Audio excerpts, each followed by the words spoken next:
I own far more coloured pencils than I could ever need, but over the years I've definitely found that I've got my favourites and the ones that I reach for again and again. So today I thought I would share the pencils that have definitely earned their space on my desk, the ones that are always found in my pencil pouch, and hopefully give you a few ideas for the colours that are worth buying. You might have seen that I have many pots of coloured pencils behind me. There are definitely some that I prefer, definitely have my preferred brands, so I'll talk you through those and why they're my favourites, as well as the shades. Now, just before we start, I do want to say that these are my preferences and they might not work for you. So I wanted to quickly explain why I chose them because, they're not the most exciting, most vibrant colours in my collection, but they are the ones that I reach for again and again. Depending on what you love to draw, your favourites will be completely different to mine, and that's one of the beauties of building our own art toolkit and our own collection that really works for you.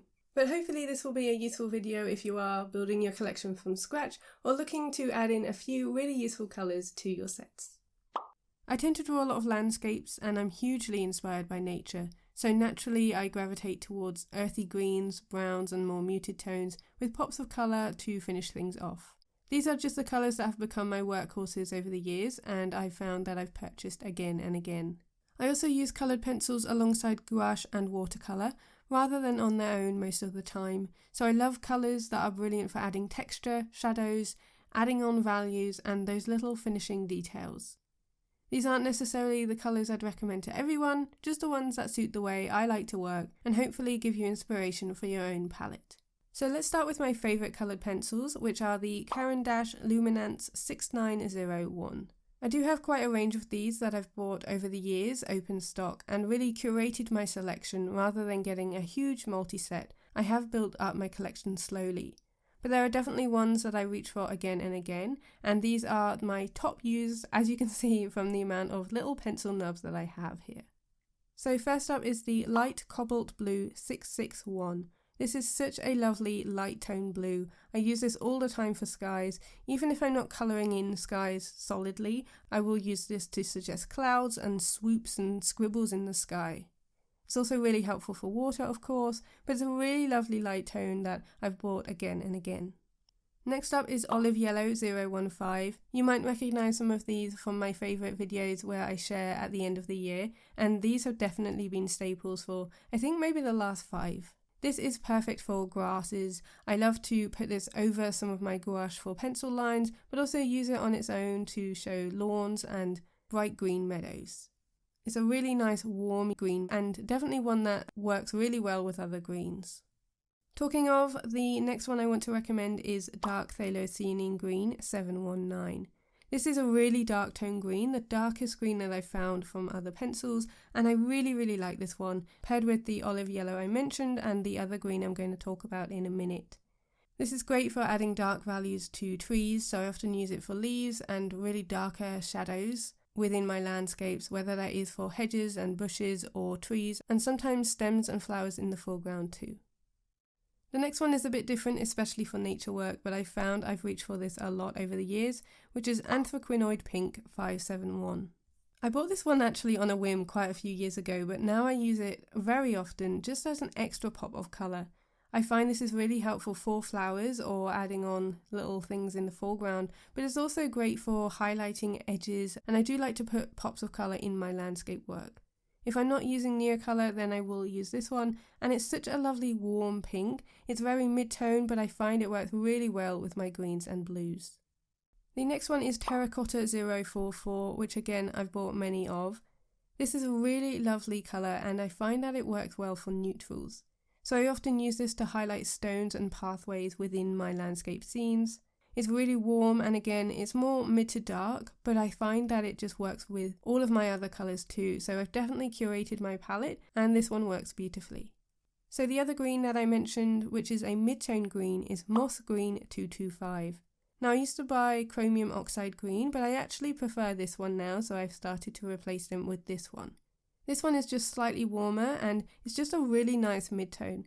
I tend to always pair this with the olive yellow and the dark Thalocyanine green, again for bushes, for trees, sometimes to highlight lawns, and I just find that this one is a staple, so if you only had to buy 3 greens, those ones would 100% be what I recommend. And lastly is Dark Indigo 639. Now I left this one to last because this would be the pencil I would replace immediately if I lost my whole collection. This one pencil has been my go-to over many years. I constantly use this as my dark value, no matter what the colour. Sometimes if I do need a really dark green, I'll actually use this dark indigo, and I find that I use it for many subjects, not just landscapes. It's just such a perfect colour because I don't like to use black. This is just slightly off black. Because it is a blue toned pencil, I find it just takes the edge off a little bit from the contrast and harshness of a black. And so this one is always up there with my recommendations and one I use every single day. Okay, on to Derwent drawing pencils now. So I really love these. They are definitely much more muted, but have a really lovely selection, especially since they expanded it to their 72 pencils last year. I do have a video swatching and reviewing that collection, but there are definitely ones in here that have become staples over the years. The one I've bought most often is the Chinese White, and you can see from the length here that they are definite favourites of mine. This is a beautiful opaque white, so you can see I've put down a swatch of black so you can see how the white goes on top, but I really like it. It's definitely better than other pencils I've tried. I do have other whites, but this one is just a really nice buttery soft pencil, and I find it works great for when I'm adding on snow or winter scenes, and also within my skies as well. Then we have Warm Grey 7010, which is a really nice neutral. This is a light tone. It looks lighter swatched than it is on the end of the pencil barrel, but it's just a really lovely neutral that I use all the time in my landscapes, especially for mountain scenes, rocks and boulders, that sort of thing, even for paths. I just find it's a really nice one to have within my other colours to fill in the gaps, especially for more rugged landscapes. Next up is Olive Earth 5160, which is a really nice muted green. I use it in many of my landscapes because it is a little bit softer and less artificial than the brighter greens that I mentioned with my Luminance. So when I want a slightly different tone, I will reach for this one. So it's often not an either or, I tend to use them all together, and like I said, I've curated my palette in this way. Next up is a big recommendation from me. If you're only going to get one Derwent drawing pencil, I think it should be this, which is Sepia Red 6110. Now I do find that Luminance aren't brilliant on warm brown, so this is the brown I use again and again. It's a mid-tone brown. I really like the smoothness. Like I said, these are very buttery, but I just really like how warm this is. Some of the Luminance browns I have are much too cool, whereas this one is just perfect for many things I draw. Tree trunks, fences, houses. I find this is a really good staple for a lot of things I draw, and I've bought this one multiple times because I do use it so often. And last up in the Derwent drawing range is the Solway Blue 3615. This is a much lighter tone than the others, so I do try and use different values within my work, but this is a very light blue, almost silver.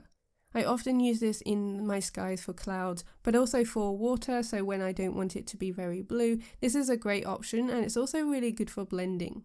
If I want to have a cooler blue for stones and boulders, this one is brilliant. Okay, so the next three brands of pencils I've got are kind of wildcard / honourable mentions from other brands. So first up is the Derwent Inktense range. These are water-soluble pencils that I absolutely love. When I first bought these I really wasn't sure, but when I started to add water I understood their magic, and they've been an absolute staple in my collection. The three that I've picked out here today is Bark 2000, which is a really dark brown, again to have that darker value, but when you add water it softens to a little bit warmer and you can definitely see the range there. I often use Derwent Inktense pencils wet and add on really textured lines on my landscapes, or smudging out if I want to fill a bit more of the page. Another one I use often for a pop of colour is Thistle 0720. Really nice colour. This is very different to anything else I normally use, but again I do use this as finishing touches for pops of colour within my landscapes or for flowers. It's very different dry than when it is wet, so I really recommend if you've had these and you're not too keen, try adding water and you'll see just how much they transform. And then of course I've got a green. This one is Leaf Green 1600. It goes down a little bit darker than the Olive Earth drawing pencil, but when you add water it becomes a really nice warm olive green. You can definitely see the yellow shine when you add the water, and this is again a staple for me. I often use this on my landscapes when I want to add a bit more texture, so I tend to reach for the Inktense pencils when I do want a bit more texture in my work, because I do dip these straight into my water pot and then apply them to the page. Next up are the Faber Castell Polychromos. Now, I bought this in an auction. I will leave a link to that video. It's a few years old now, but very fun. And I got a beautiful set of these in a wood case. Now, I don't reach for them all of the time, but when I do want to have a less soft pencil, then these are great. I usually prefer more buttery soft pencils, but sometimes you'll just want a bit more of a harsher line. You don't want to have to sharpen your pencils as often, and you need that kind of more definition within your line work, so Polychromos are great for that. So I've picked out here the grey-green 9201-172. This is a little bit darker than Middle Verdigris, which is another Luminance pencil I love, but again, really nice to actually have a cool tone green within my collection. I find this works really well when I do want to draw things like eucalyptus, so that different kind of green than my usual warm greens, and I find this one I reach for a lot because it is different to the other colours I have within the pencil pots on my desk. I also love the light cobalt blue 9201-144. Now this is very different to the light cobalt blue in Luminance. This one is definitely more mid-tone. A few years ago I used a lot of the ultramarine Luminance, and now I'm just reaching for this Polychromos. Really nice mid-tone blue. I use this sometimes for line work more than any of my landscapes, but really fun to use something a bit different than, graphite or black. So definitely try some blue line work if you've not tried it before. And lastly, another blue. This one is light ultramarine 140. This reminds me a bit of the sky blue near colour, but definitely a touch bluer. Just a really nice tone that I do use again for pops of colour or for some of my flowers.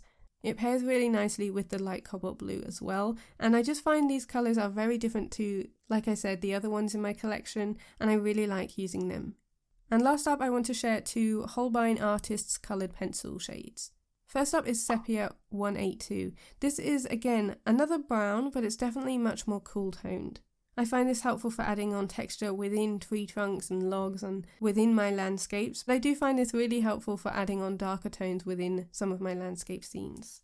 And then we have Marigold 142. This is a beautiful yellow. It's really warm, and again, a lot of my Luminance pencils are much more cooler. I haven't found a really warm yellow within my Luminance that matches this, so this is the colour I go for when I want a really nice warm floral, when I add on my flowers within foregrounds of my paintings, or when I'm drawing sunflowers especially. This is perfect for sunflower petals, and it's just a happy, cheery colour. This has definitely been one I reach for a lot. If I could only keep 5 coloured pencils out of all the ones I've shown, these are the 5 that I would choose. If I immediately lost everything, these would be the 5 I replace first. I know I mentioned about the dark indigo being my absolute go-to, but if I had to pick, or if I could pick another 4, then it would be these ones. I know that these are definitely more landscape and nature leaning. That's just because that's my preferred subject. So because I do draw so many of them, that is generally the colourway I usually reach for. But they're also really versatile if you did just want to use, pops of colour or within whatever you're drawing. I feel like there's a really good range of light, mid and dark tones too. So I'd love to know if you've got one coloured pencil that you'd immediately replace if you lost it from your own collection. So let me know down below in the comments. I am on a no-buy, but I always love hearing your thoughts, and if there's a specific colour that you absolutely cannot live without. So I hope you enjoyed this video. Hopefully it's given you a few ideas if you are interested in building up your collection. I do love to do it open stock. I find that a really nice way to build my collection slowly and make sure I'll use colours that will get a lot of use. So I hope you enjoyed this one. Hopefully it's given you a few ideas, or maybe some brands and colours that you've not heard of, but are definitely staples for me.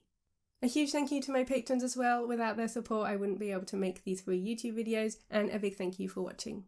I will see you next Sunday in my new YouTube video. See you later.